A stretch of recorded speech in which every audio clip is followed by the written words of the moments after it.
been a minute since I picked up the camera, but I have a good explanation why. This video is going to be a little bit of a life update of what's going on. I made this channel mainly to be another creative outlet. I don't want this channel to be another chore or a job. I feel like that's where I'm going to start losing my passion to even create something meaningful.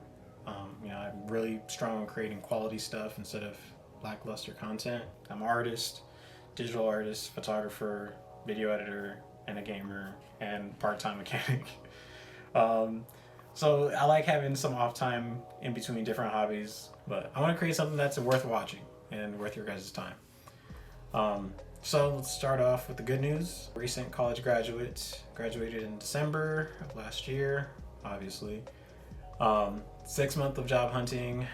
I would always make it to the second round of interviews, just couldn't stick the landing. So I know it wasn't me, it was just the deck of cards I was given with the current state of the world and AI, I guess. Or as of this month, I landed my first big boy job. It's in the field of what I studied for, which is another plus. So what does that mean? Resources are coming in and potential investments to camera gear and car parts. So that's more to come on that later.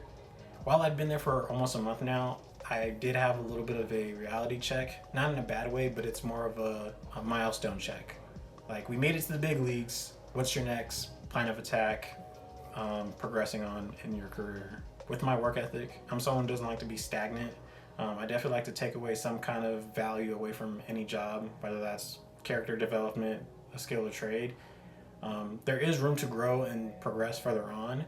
It's just, where do I want to pivot in the print industry?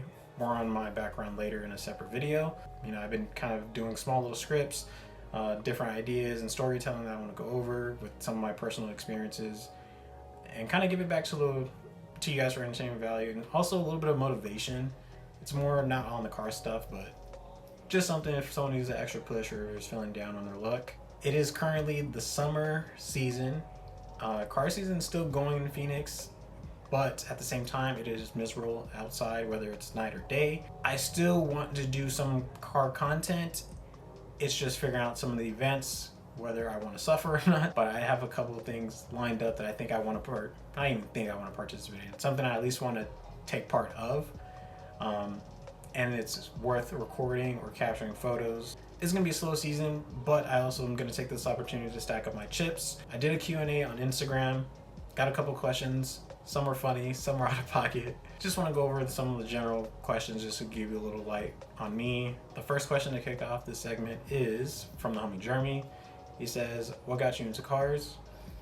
I was born in the early 2000s, so it's gonna have to be the Fast and the Furious franchise. The opening scene with the green eclipse, that was like the peak interest into the automotive scene, as well as the Supra. I think that's what also really got me into the tuner culture. Just seeing the style and just the aftermarket support, just seeing of how a stock car can be this to that. My dad also had an Eclipse at the time. For me, at a young age, seeing that my dad had the hero car that was starred in the movie, and also, seeing it in a stock form, and then seeing the aftermath of aftermarket support, that's what really sparked that interest in me. And as well as, different entertainment stuff. I'm a big gamer, like I said before. My go-to games at the time as a kid was, Need for Speed Most Wanted, Underground, Need for Speed Carbon. Anything that had cars in it, I was there for it. The next question is from the homie Nate. He asked, why haven't you bought a BRZ yet? Originally, before I got the Integra, I was looking into getting an FRS, but it was more of a chore trying to even look at one in person. And there was other factors in between. Mainly, either someone's asking for too much, they'll have a salvage title on them.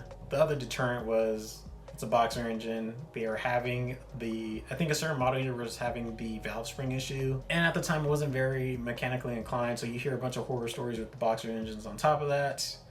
All I knew how to do was change oil and tires, so I was just like, maybe we shouldn't go further into this if I'm having this much trouble just trying to look at one.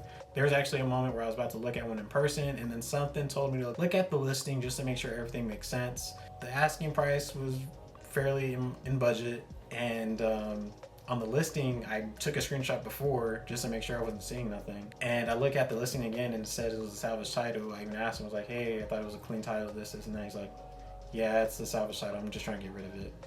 So I was like, yeah, I'm not even gonna look at it. So plan B it is, the Integra. So that's kind of the reason why I'm stuck with the Integra. Not in a bad way, but that's kind of got me into this platform. Next question is K series or B series. If money was an issue, I would still stick with a B series, just because period correctness, great reputation, and why not? I feel like there's a lot more. I feel like B series held its weight for so long. It should just, that should be a no-brainer. Yes, the K series are a little bit easier to make power on, but at the same time, the K series are becoming the new thing. I know that's with anything. It loses its novelty or exclusivity, and everyone does it. I would like to do a K series, but at the same time, it's like the amount of money that goes into it. They're both hand in hand. Damn, they're the same. Correct me if I'm wrong, but honestly, I'll do a LSV Tech at this point, just to keep it a B series, just for the sake of it. But no, I'm not in the Honda game like that, but from what I've heard, B series has held it down for a good little minute. K series is a good contender. It's just the amount of work that you have to do. Not even work. It's more of just the supporting mods just to even get it even started. So that's kind of me. I would still stick with a B series. Another follow-up question is, if I get a BRZ, I'll start a YouTube channel. That was from Nate. I'm going on a little tangent. My man Nate here has bought a 350, saved up for a trailer, has a sim, and has track experience. Nate, just pick up the camera, be the next Mike Prizza, or Prizza Mike, whatever he goes by, and just pick up the camera and just document it. Just be the next Mike Prizza, Nate. Just do something. You're right there, just document it.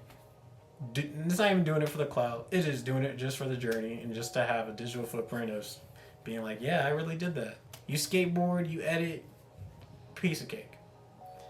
With that being said, that is the end of the Q&A. But before I go, I also want to thank you guys for getting me to 50 subscribers. This was just a simple whim of just doing this as a creative outlet. I'll do another deep dive on my perspective on this in a different video, and I think it's going to be well worth just even watching for background noise and to get some kind of motivation out of it. So let's try to get to that next 50 and get to 100. I'll catch you in the next one. Peace.